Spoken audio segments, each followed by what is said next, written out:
Good morning, good evening, good lunchtime, whatever it is, wherever you are. Welcome to sunny Edinburgh and another session of Behind the Scenes Talk IT, which serves two purposes.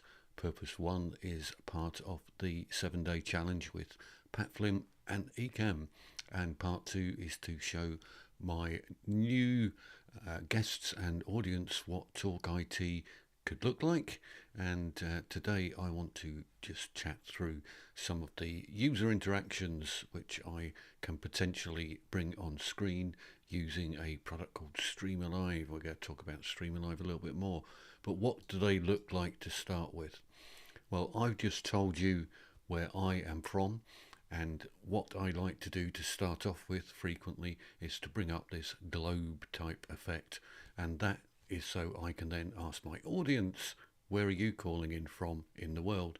And all you need to do is type into the chat where you're calling in from, and you're going to magically appear on this globe, which I can move around and zoom in and out on.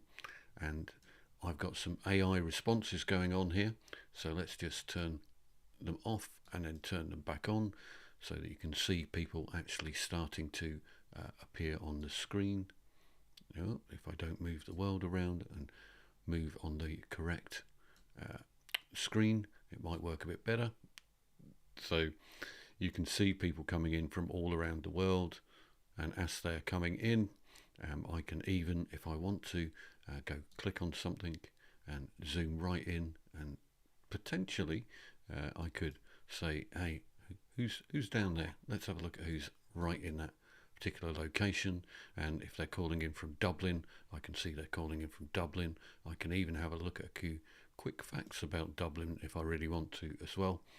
I can see it's not particularly warm in Dublin right now, but that's what this globe allows me to do. I can also bring in the comments, so I could see who was calling in from Dublin, and it would tell me who was calling in from Dublin. I can bring those into the corner of the screen as well, so I can play about with that and immediately get my audience used to interacting in the chat and used to interacting with these graphics, which is exactly what I want them to be doing.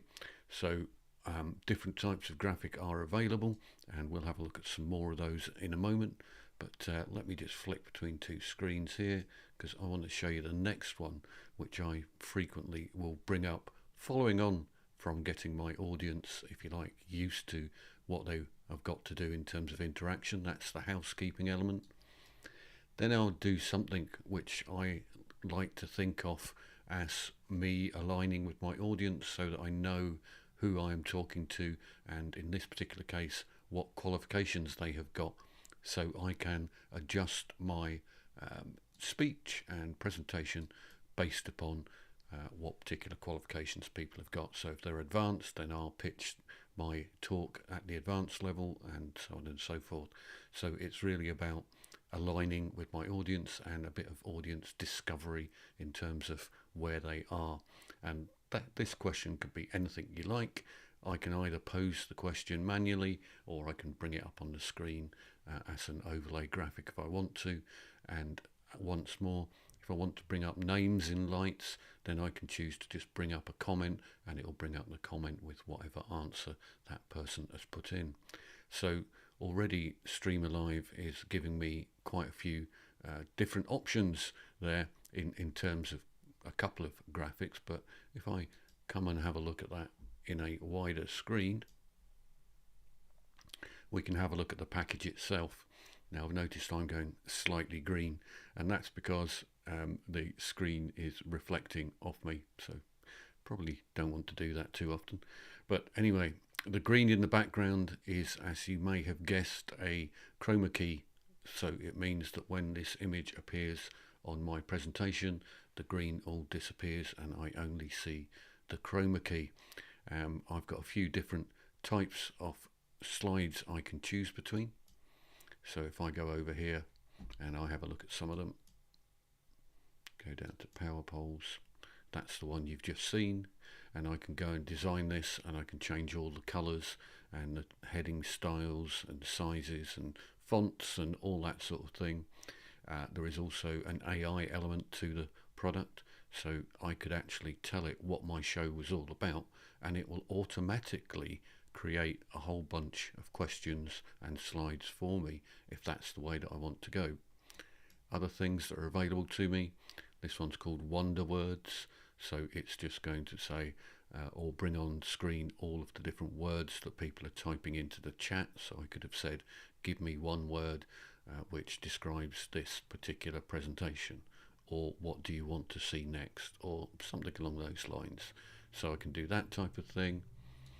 There's something called a winning wheel. We'll come back and have a look at the winning wheel in a moment or two, but that's really clever because what it does is it picks out everybody who has interacted in the chat and automatically drops into a winning wheel.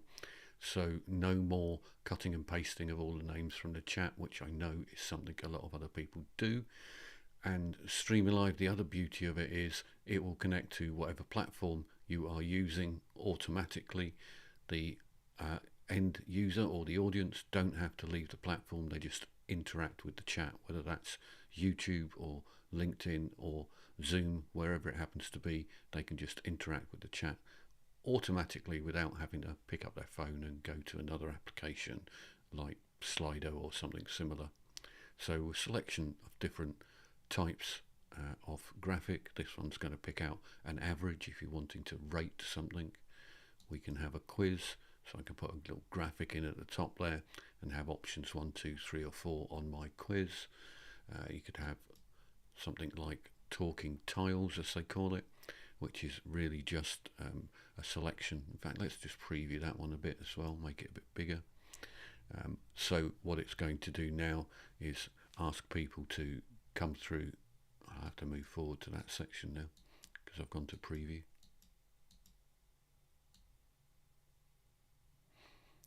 So it's just going to slowly drop down the screen with whatever people are typing in. So if you've asked them perhaps what they want to see on the next session, because you've reached the end of this session, then all of that will drop down on the screen for you, and it's very nicely done. StreamAlive also will remember everything as well, so it will remember all of this content for you. And if I flick on to the next slide, you can also do things like look who your top commenters are, and it will produce a leaderboard of top commenters. And it will look for questions in the chat as well. So if I've got questions in the chat, it will look for them. So it will determine what it thinks is a question and group them all together, which is kind of really useful if you just want to sit and run down the questions without having to go to and from the chat all the time. You can automatically do it in StreamAlive. And where that also comes in useful is if you overrun on your session, then that can be really, really useful to make sure that you haven't missed anybody's content. So you can come back afterwards. StreamAlive will automatically produce a report for you, and you can go through it and check that you've got all of the questions rather than jump in and out of, in my case, Ecamm, and try and go back through the questions to make sure you haven't missed anything out. So it's really, really powerful. The reports are great as well, that it gives you automatically. And if I go on to my next slide, that appears to be a winning wheel. So what we'll do here is, I think, just jump back to my winning wheel and what that might look like on my screen. And as I say, all of these names will be picked out from whoever's been commenting. You can in fact choose if you want to remove certain people. So you might want to remove your own members of staff or yourself if you've dropped in comments as an example. You can also filter those out to perhaps who's won the quiz, i.e. you might have done a quiz and then have this, or you can say people who have got more than 5 comments or more than 10 or something like that. So a variety of different parameters, and then you can just spin your winning wheel and it's going to go round, choose a winner for you, which is fantastically useful. And you can add in, or you can choose sound effects from StreamAlive as well. I could have rearranged that on the board slightly more so it brought out the winner's name in more detail. I can do multiple spins if I want to do multiple different winning elements, and I can remove people each time if I want to as well on the fly, so that the same person doesn't win multiple times. So lots you can do with that, and as I say, I would definitely have gone in and changed all the colours to match all of my branding and things like that for this particular element of the presentation. But StreamAlive is a great tool. There are some free plans, there are some paid plans. The paid plans will be based upon the number of interactions that you actually do, or the number of people commenting. So you'll probably get to the paid plan fairly quickly, but it's very cheap anyway. So I can highly recommend StreamAlive. I've done other videos where we're going into much more detail than what you've seen there. But in terms of a run of show, it's a great way of getting your audience engaged straight away, doing the housekeeping so that they can see they've got to interact with the chat if they want to appear on screen, because they love appearing on screen. But then you can get to find out more about what the profile of the users is, and then perhaps ask more questions about what would they like to see next. And then at the end you can summarize with what did you like and what didn't you like, on what do you want to see next time round, or something along those lines. So it's just part of the run of show, but I find it very, very useful, and it's a great talking point when you've got guests on to look at the data coming in and then get them to comment on the data as well. So really, very briefly again from me, because I'm keeping these to 10 to 15 minutes each, but that is day 7 for behind the scenes with talkit.tech. If you happen to be a guest coming on, just perhaps have a think about some of those interactions and how you might want to use them to get more information from the audience and get them involved. So other than that, it's cheerio from sunny Edinburgh. See you later.